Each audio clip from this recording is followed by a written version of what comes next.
Hey guys, welcome to my first of the 2025 of Wansee Entertainment. And this is the first. We got 10 hours of time. Let's begin. True breaking story. I've been your most devoted fan for as long as I can remember. Today I'm excited to share a special story with you. Have you ever had something unexpected happen that changed your life in ways you couldn't have imagined? My name is Hedra, and a few years ago, I experienced something that left me forever scarred. It happened on August 13th, 2021, at 2:45 a.m. It was a scorching summer night. The only lights in the room were the glow of my laptop and the moonlight streaming through the window. My sister and I were pulling an all-nighter, while our younger sister was dead asleep on the bed. Our room had a queen mattress and a bunk bed. My sister was sleeping on the bottom bunk, while my twin sister and I were lying on the queen mattress, eating Cheetos and watching a movie. Suddenly, my stomach dropped, and I got this awful, sinking feeling. I felt nauseous, like something was out of place. Naturally, I turned to my twin and said, "Hey, I'm getting this weird feeling, like something is wrong." She stared at me, dumbfounded, before replying, "It's almost 3 a.m. Go to bed. You're probably just paranoid." But I couldn't shake the feeling. "You know what? I'm going to check," I said. There was a moment of silence between us. The only sounds were the soft hum of the fan and our little sister's gentle snores. Then my twin sister burst into laughter. Passive-aggressively, I hit back, saying, "If I die, my blood is on your hands." I slowly tiptoed down the stairs, careful not to turn on any lights so I wouldn't wake my parents. My anxiety was rising, and adrenaline was coursing through my veins as I began checking the living room. Everything seemed fine, so I made my way to the kitchen. I felt like the main character in a horror movie, convinced there was a secret camera recording my every move. Still, nothing seemed out of the ordinary. Then, I got this sudden, unshakable urge to check the backyard. Arming myself with a water gun, I decided that if I encounter an intruder, I'd act like it was a real gun, complete with sound effects. In my mind, this was the best idea ever. As I reached for the door handle, exhaustion began to set in. I told myself, "Hajra, it's 3 a.m. Maybe you're just being paranoid. Go back to sleep." I hesitated for a moment, thinking I should trust my instincts, but ultimately shrugged off the feeling and cautiously made my way back to my room.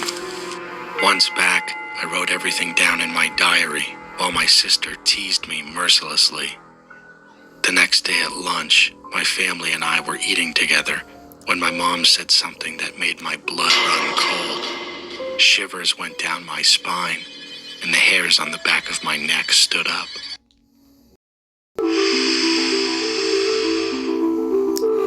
This is my second account, so this is my Our house has cameras at the front and back doors, and she told me that on the footage from the previous night, there was a man, probably in his 30s, who had walked up to the back door and tried to open it.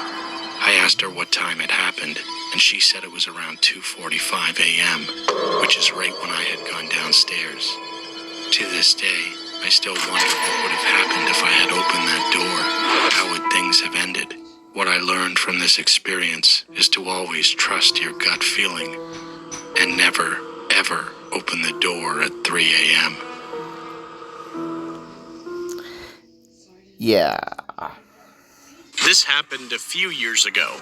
My parents were out of town to attend a wedding, and I was home alone. I decided to invite a friend over. Her name is Maya, and she lived on a street behind mine. I called her and asked if she could come over to my house, and she agreed.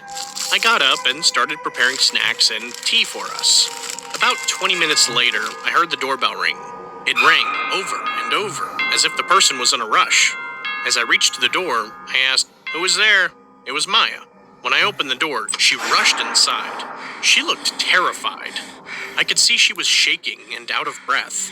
I took her inside and gave her a glass of water. Then I asked her what was wrong. She told me that while she was walking to my house, she said she saw a man staring at her and smiling. She felt uneasy, ignored him, and continued walking. After a few steps, she looked back to see if the man was still there, and he was following her. She rushed to my house, hoping to get away from the man. When she reached my front door and looked around, the man was gone. I comforted her, saying that she was safe now that she was inside my house. We had our tea, ate our snacks, and talked about school, movies, and other stuff. After a while, we got hungry and ordered a pizza.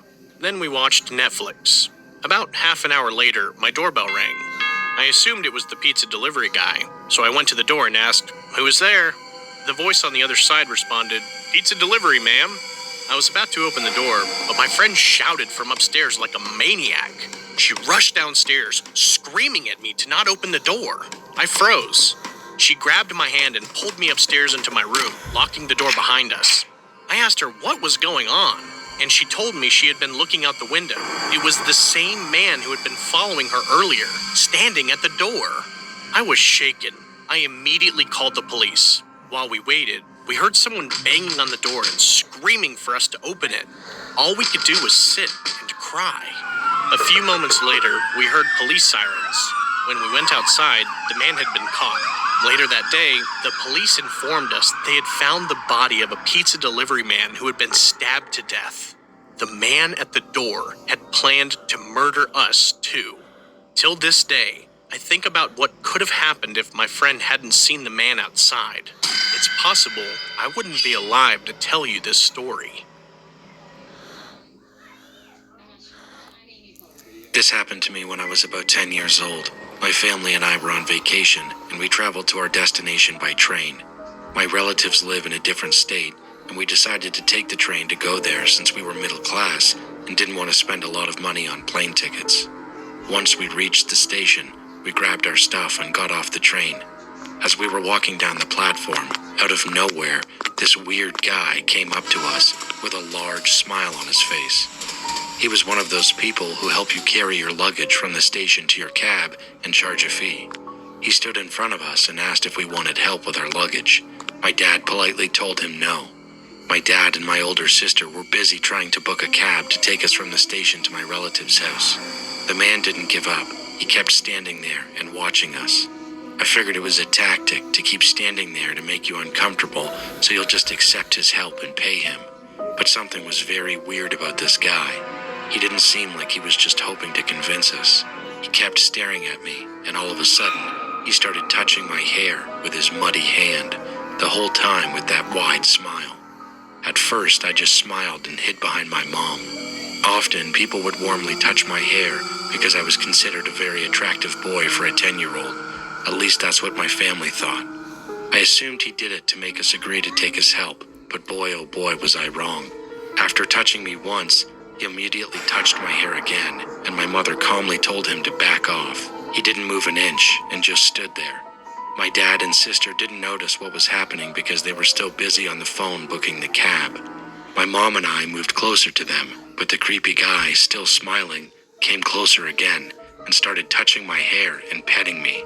This time, my dad saw what was happening and how uncomfortable I was and screamed at him to cut it out. The weird guy looked skinny, and my dad could have easily taken him down, but my dad isn't the kind of person to even harm a mosquito. Even after my dad screamed at him with rage, the guy only moved back a few steps, still smiling, and then again started petting me. I tried to push his hand away, but I wasn't very strong, and his grip was firm. I couldn't believe that someone so skinny could have such a strong grip. My dad saw me struggling against him and decided we needed to get away from the man, so he pushed him, and we all started speed walking toward the station exit. I looked back to check if the creepy guy was following us, and to my relief, he stayed where he was. But he was smiling even bigger than before, even after being pushed and falling down. The station was very busy, but nobody even seemed to notice him. That part scared the heck out of me in particular, but my entire family was creeped out by the experience. Now I'm 18, and I barely remember this incident actually happening. Since my parents have told me about it a few times, I remember it more as a story. But even though I don't fully, I think this experience has made me feel subconsciously nervous about speaking to strangers. especially people who do physical labor and certain shopkeepers. But I'm working on myself to overcome this. We should have reported him to the police, but my family felt that we were saved by God's grace. They didn't want to have any further contact with him or even see his creepy face again.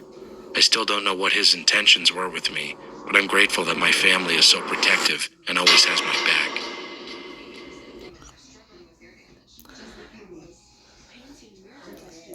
Hey there. I know that. Okay, guys, that's it for Wansee Entertainment, and have a good day. Bye.